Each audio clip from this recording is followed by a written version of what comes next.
নমস্কার বন্ধুরা, আমার চ্যানেলে আপনাদেরকে স্বাগত জানাই। নমঃ শিবায়। আপনারা জানেন আমি যে সকল ভিডিও নিয়ে আসি আপনাদের সামনে তাতে বিক্রি কেনার উপদেশ থাকে না, শুধুমাত্র শেয়ারের চার্ট প্যাটার্ন ব্রেকআউট আসছে সেই নিয়ে ভিডিও হয়। আপনারা লক্ষ্য করেছেন হবে দেখবেন লেখা আছে শেয়ারের চার্ট দেখার পাওয়ার। এখানে আমি কিছু পুরনো ভিডিও দেখাবো যেখানে আমি চার্ট নিয়ে আলোচনা করেছি, সেখানে প্যাটার্ন দেখিয়েছি, ব্রেকআউট দেখিয়েছি, তার আজকে শেয়ারের কি পজিশন। আপনারা অবশ্যই পুরনো ভিডিওগুলো দেখবেন, আপনার পছন্দের শেয়ারে প্যাটার্ন খোঁজার চেষ্টা করবেন। আজ 18 জানুয়ারি 2026। নমস্কার বন্ধুরা, আমার চ্যানেলে আপনাদেরকে স্বাগত জানাই। নমঃ শিবায়। আপনারা জানেন আমি যে সকল ভিডিও নিয়ে আসি আপনাদের সামনে তাতে বিক্রি কেনার উপদেশ থাকে না, শুধুমাত্র শেয়ারের চার্ট প্যাটার্ন ব্রেকআউট আসছে সেই নিয়ে ভিডিও হয়। আপনারা লক্ষ্য করেছেন হবে দেখবেন লেখা আছে শেয়ারের চার্ট দেখার পাওয়ার। এখানে আমি কিছু পুরনো ভিডিও দেখাবো যেখানে আমি চার্ট নিয়ে আলোচনা করেছি, সেখানে প্যাটার্ন দেখিয়েছি, ব্রেকআউট দেখিয়েছি, তার আজকে শেয়ারের কি পজিশন। আপনারা অবশ্যই পুরনো ভিডিওগুলো দেখবেন, আপনার পছন্দের শেয়ারে প্যাটার্ন খোঁজার চেষ্টা করবেন। আজ 18 জানুয়ারি 2026। এখানে আমার পিছনের ভিডিও কিছু সূচিপত্র আছে, দেখবেন। এখানে আমি 7 ডিসেম্বরে একটা ভিডিও করেছিলাম, দেখতে পাচ্ছেন। এখানে আমি বেদান্তা অ্যালুমিনিয়াম, ন্যাশনাল অ্যালুমিনিয়াম দিয়ে এখানে একটা ভিডিও করেছিলাম, যেখানে হিন্দুস্তান জিঙ্ক, এনএমডিসি নিয়ে ভিডিও আছে।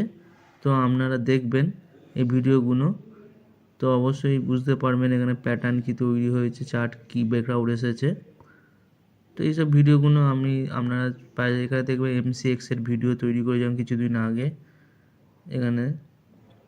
তো এই ভিডিওগুলো অবশ্যই দেখবেন। আমি কিছু চার্ট আপনাদেরকে দেখাচ্ছি, পুরনো চার্ট। এখানে আমি বেদান্তা দেখাচ্ছি কেন, বেদান্তা আমি 7 তারিখে ভিডিও করেছিলাম, আপনারা পেছনে দেখবেন। এখান থেকে মুভ শুরু করেছে বেদান্তা। তো এটা হচ্ছে inverted head and shoulder pattern, এখনও ওখানে লাগানো আছে। তারপরে দেখুন এখান থেকে 542 টাকায় যদি কেউ নিয়ে থাকতো, তাহলে আজকের দিনে ওর হচ্ছে 652 টাকা, প্রায় 100 টাকা এখানে গ্রোথ আপনি দেখতে পাচ্ছেন বেদান্তার মধ্যে। নেক্সট হচ্ছে ন্যাশনাল অ্যালুমিনিয়াম, এখানেও 7 তারিখের ভিডিও, 8 তারিখে প্রায় 273-70 টাকার রেঞ্জে তখন আমি ভিডিও করেছিলাম। এখন প্রায় আপনারা দেখতে পাবেন উপরে 361 টাকা আজকের দিনে ট্রেড করছে। তো সেই জন্য বলছি আপনারা অবশ্যই চার্ট দেখবেন, ইনভেস্ট করার আগে ভালো প্যাটার্ন খুঁজে পাবেন, তো আপনাদের ইনভেস্টমেন্ট সাকসেসফুলি হবে। আজ আমার প্রথম শেয়ার ব্যাংক থেকে উজ্জীবন স্মল ফাইন্যান্স ব্যাংক, এটাও ব্রেকআউট এসেছে, দেখবেন এখানে একটা প্যাটার্ন তৈরি হয়েছে, inverted head and shoulder pattern, যেটা হচ্ছে বেদান্তের মধ্যে তৈরি হয়েছে। এখানে দেখবেন একটা ডোজি ক্যান্ডেল যেটা ব্রেকআউট দিয়েছে উইকলি চার্টে। আপনি এখানে 60 টাকার এখন উজ্জীবন স্মল ফাইন্যান্স ব্যাংক, তো এটাকে আপনার ওয়াচ লিস্টে রাখবেন। আপনারা নিজে থেকে চার্টটাকে রিড করার চেষ্টা করবেন।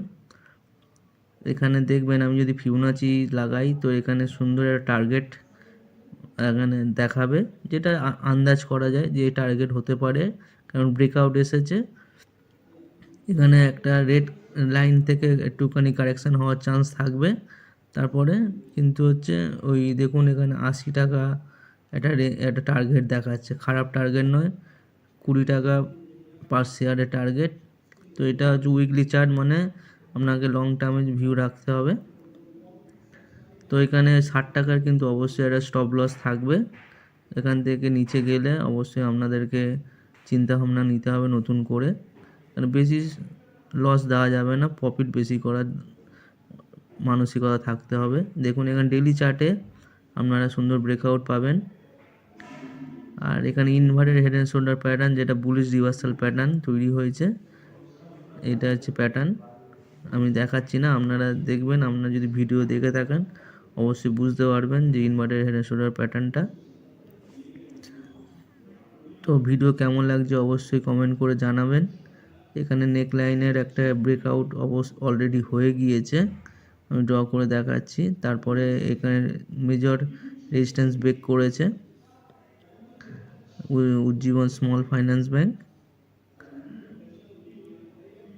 দেখুন এখানে 56 টাকার একটা হচ্ছে নেক লাইন ছিল, সেটাকে ব্রেক করে দিয়েছে।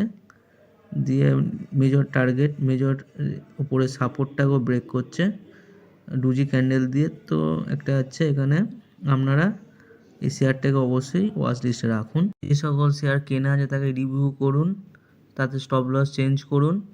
নমস্কার, ভালো থাকবেন। সবসময় যে শেয়ার কিনতে হবে এমন মানে নয়, রিভিউ করাও প্রয়োজন।